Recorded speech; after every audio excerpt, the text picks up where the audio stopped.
अस्सलामुअलैकुम दोस्तों, मैं मोहम्मद शाहिद और आप देख रहे हैं द इस्लामिक वर्ल्ड। कहो कि इंसान और जिन चाहें तो कुरान जैसी कोई चीज़ बना लाएं तो वो नहीं बना सकेंगे, चाहे तो वो आपस में एक दूसरे की मदद ही क्यों न कर ले। इंसानों को यहाँ तक कि जिन्नातों को भी खुला चैलेंज करता है कि अगर हिम्मत है तो कुरान जैसी कोई चीज़ बनाकर दिखा दो। कुरान तो बहुत बड़ी चीज है, कुरान की एक सूरत ही बना दो, और सूरत भी छोड़ो, कुरान की एक आयत जैसी कोई आयत ही बना के दिखा दो। चाहे तो दुनिया के तमाम साइंटिस्ट और तमाम फिलोसोफर सबके सब इकट्ठा हो जाए तो भी इस कुरान जैसी कोई चीज नहीं बना सकते।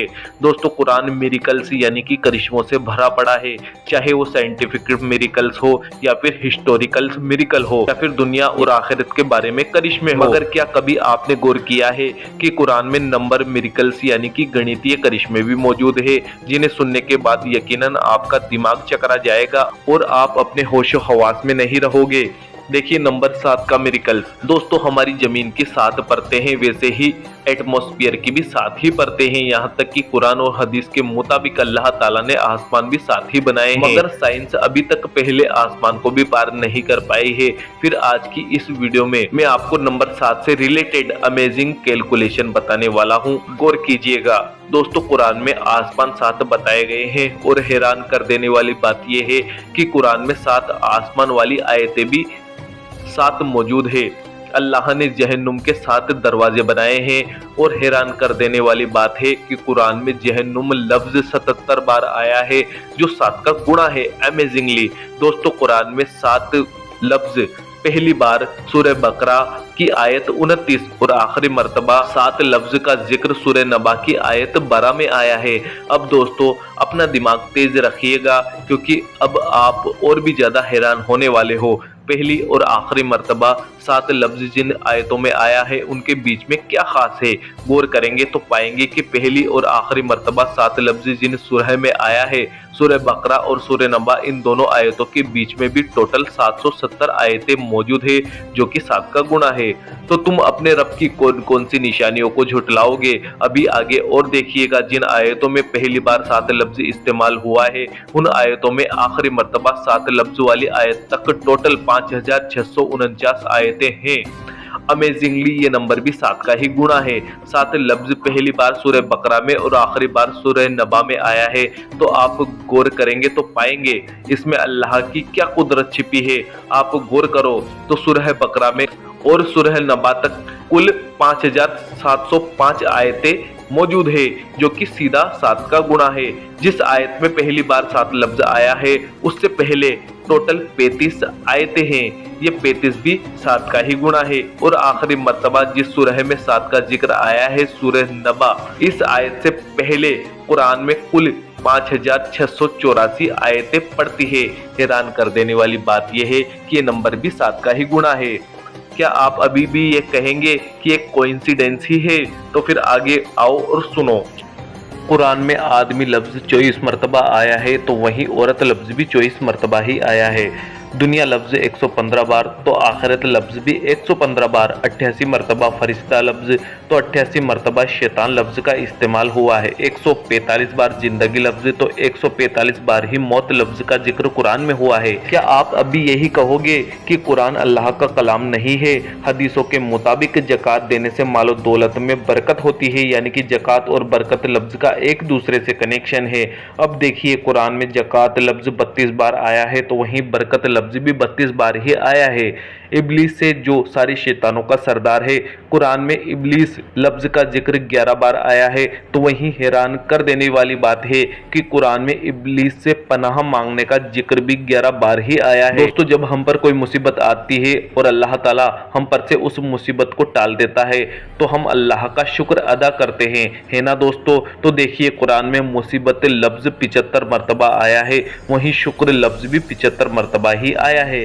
अब आप ही बताइए कि कोई शख्स इतनी बड़ी किताब में इतने हैरत अंगेज मिरेकल कैलकुलेशन कर सकता है? भला आप ही बताइए, वो भी आज से 1400 साल पहले। अगर अभी भी कोई डाउट है तो चलिए और आगे ले चलता हूँ। एक साल में कितने महीने होते हैं? 12।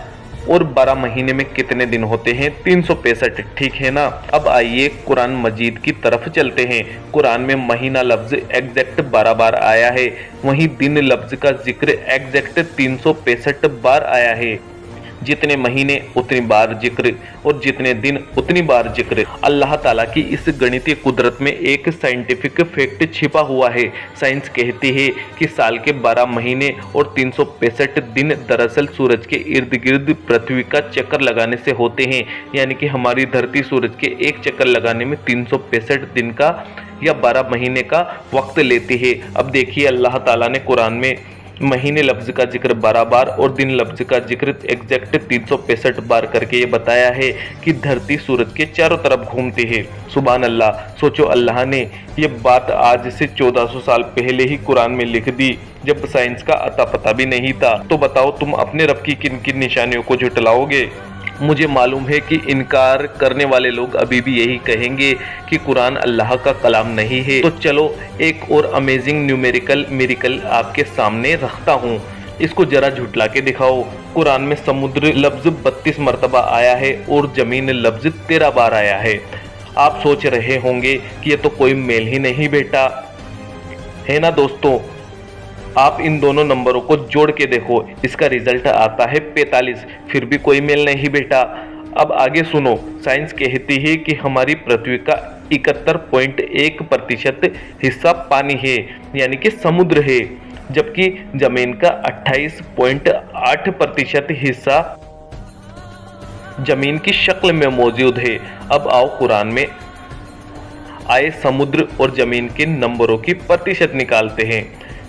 दोनों नंबरों को जोड़ने पर 45 बनते हैं। समुद्र का प्रतिशत निकालते हैं 32/45 इंटू 100, रिजल्ट आता है 71.1%। और जमीन का हिस्सा निकालते हैं तो 13/45 इंटू 100, तो रिजल्ट आता है 28.8%।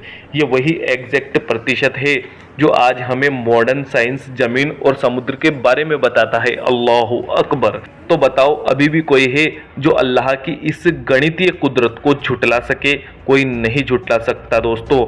अगर आपको कोई डाउट लगता है तो ये सब बातें आप कुरान में चेक कर सकते हो। मैं आपको खुला चैलेंज देता हूँ। दुनिया कुरान में कमियां ढूंढने में लगी पड़ी है, लेकिन आज तक एक जर्रा बराबर भी कमी कोई निकाल नहीं सका है, क्योंकि ये किताब उस अल्लाह की तरफ से है जिसने इस पूरी दुनिया को, इस पूरी कायनात को थाम रखा है, जिसने इंसानों, जिन्नातों, जानवरों, हवाओं, पहाड़ों सबको पैदा किया है। वही है जो हर शय को कंट्रोल करने वाला है।